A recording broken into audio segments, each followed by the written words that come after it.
This is a Firewall Sorceress that I've been playing in Diablo 4 in hardcore, completely solo, and I'm currently level 76, and it's a build I've decided to run for three primary reasons. Firstly, it has very consistent map clear. Secondly, it doesn't have any specific gear requirements. And thirdly, it's able to run the cheat death passive for Flamewall without losing a lot of damage or other utility. While it lacks single target on a lot of bosses, especially as you get into the later tiers, it's actually really good for my current farming strat, which I'll be using to push level 100 in the HC race, just because Flame Wall's enchantment gives you a chance to create additional Flame Walls while you have burning damage taking on enemy.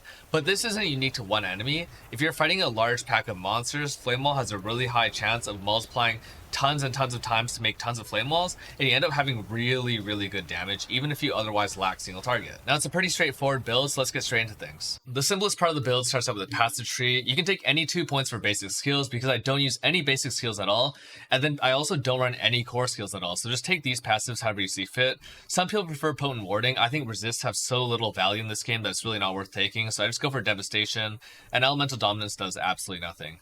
You want to grab all 3 guard skills because you want to grab the masteries for these, the flame shield one, teleport for the DR over here, and then ice armor. You can take, I happen to have ice armor on some gear, so I don't bother with it, but if I would consider taking mana regen. You know, it just depends on how you feel about your mana recovery based on your gearing.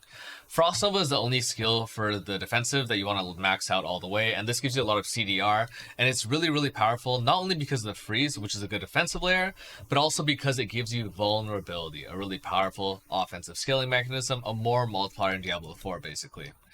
Down here at Conjuration, again, we skip everything because I don't use a single Conjuration skill, but I do take Precision Magic for Lucky Hit, and then I grab Align the Elements, 3 nodes here, and then 3 nodes for Protection. I do skip Mana Shield because oftentimes I find that this isn't really up. The way that my playstyle goes is, for a single target, I'll spam Inferno, which makes all of your costs of Pyromancy skills free, so that won't proc when that's up.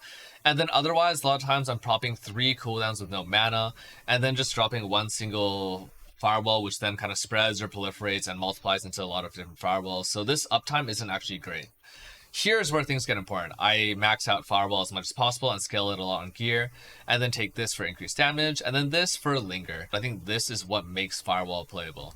Finally, down here, just grab everything you can get. If you have enough mana regen, you can just take 1 point here. But this Endless Pyre is great for your damage, and Warmth is one of the most powerful defensive scaling mechanisms of the game, especially when you have persistent damage out. This is sort of like having Overleech all the time. Over here, I go for Combustion. It is a decent burning source. I'm able to proc it through Flame Shield, Firewall, and then also having Inferno, which is the ultimate ability that I'm grabbing. Forgot to mention that. Just take all 3 nodes. I've played with all the other ones. I think they're all decent. I think that S2's probably works, the first part at least, with the Paragon board that I'm running. And I would also consider taking Shatter Times to help out your clear, but I don't think it's really necessary, so Combustion is probably BIS. Veers, I think, also works just purely as a defensive mechanism, that 20% less damage taken. Something to consider, especially if you're on hardcore and want to survive, but not something I'm running right now. As far as enchantments, the first one's no-brainer. The Firewall enchantment is absolutely insane for pack clear. And the second is the Flame Shield enchant. This is, for me, mandatory in my first run through of hardcore. Because I'm not really familiar with the damage sources and what monsters do, I really wanted to have a free cheat death mechanism. The other thing that I've seen people run is also Meteor. It's probably okay to take. I feel like the uptime on this isn't great, but it does help out, especially with giving you more sources of burning damage, which, as mentioned before, will allow you to scale this fire damage from combustion more. The Paragon tree, which is the next big tree. First things first, Adept is your main socket, and then the first board I take is Burning Instinct. Once you get this, you can scale your crit damage, and this will help out with your burning damage for Flame Wall, and it's pretty effective. With my int, it almost gives me, well, increased damage at roughly 10% value for crit damage. I path all the way up here for a glyph for Tactician, and this is just, some damage. And then I grab the node for Enchantment Master. So I would actually consider taking Enchantment Master first if I was mostly doing pack clear right away. But because you do a lot of single target early on, Burning Instinct is probably the better early board. As far as this glyph node, once I path out, I'll probably end up putting Torch there.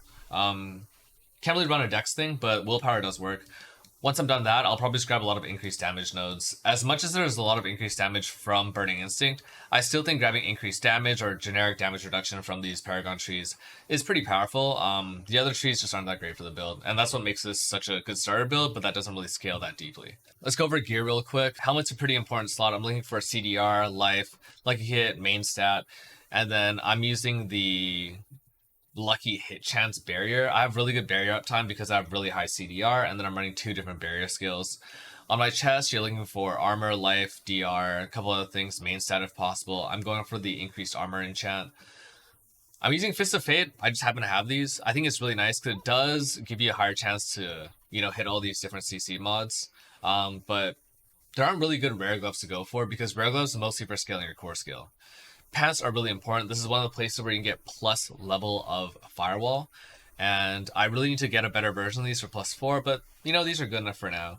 That imprinted mod, taking direct damage, has a 5% chance to reset the cooldown of one of your defensive skills. Really great for me because I run 4 different defensive skills, and I'm always taking a bunch of different hits because I'm fighting huge packs of monsters. Down on boots, you're looking for move speed if possible. Conditional move speed modifiers are also good. But I really like having plus ranks to TP because that lowers the cooldown even further, and also plus rank to any armor skill or Frost Nova. Again, you're looking for plus ranks on your boots. Weapon-wise, main stat, crit damage, just good DPS on your weapon, high eye level as much as possible. I'm using, it's actually a more multiplier because it's got a little X there, but increased damage while you have a barrier active. Again, I have great barrier uptime. And then I'm running an offhand. The reason you want to go for an offhand is because offhands can roll cooldown reduction. Two-handers don't get to do this, and then over here I'm running the more damage to immobilize stun or frozen enemies. I'm able to proc this sometimes, immobilize from my gloves, I believe, and then also frozen from my Frost Nova. Ring 1, life, lucky hit, and then I'm using both my rings in this case for mana sustain.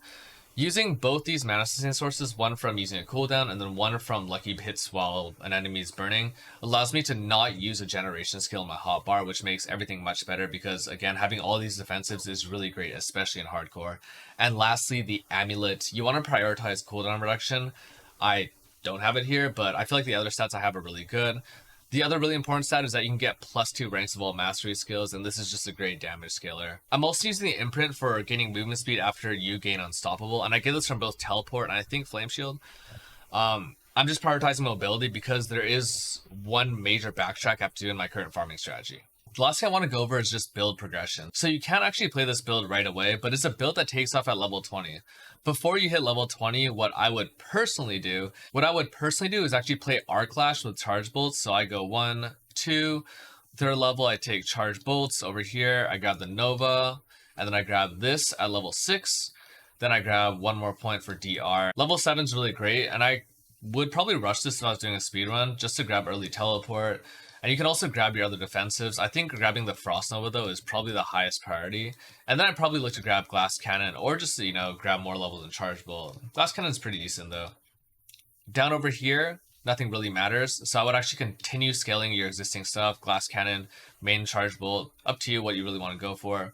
If you feel like your mana is really low and you're using Arc Clash really often, especially if you're clear, just finish rounding this out instead. And then probably level Flame Shield into its utility. Some of the bosses, this can help out quite a lot to get this recovery, because you don't really have other sources of recovery other than potions early on. I know at level 17 I can start allocating Firewall. I wouldn't. I would actually just spend the last 2 nodes on getting more damage. At level 20, you want to go for the respec, and here's where things change up for me. I actually opt for Frostbolt for 2 main reasons. Firstly, it gives you better mana generation, so you can, spam more flame walls.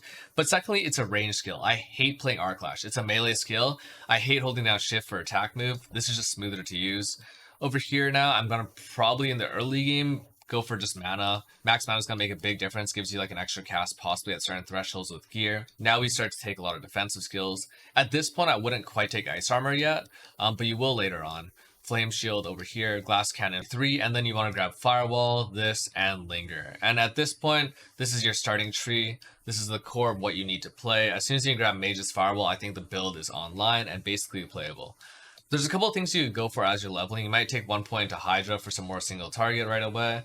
But generally speaking, this should be enough damage if you go for this core setup all the way through to carry you right to where I am right now. If you're looking for a more detailed written guide, or maybe something that's slightly more softcore oriented, I know Crip has something similar on Mobalytics, and he's got his sort of ultimate fire work. There's going to be a lot of similarities for sure, because again, just D4 doesn't have a super great build diversity.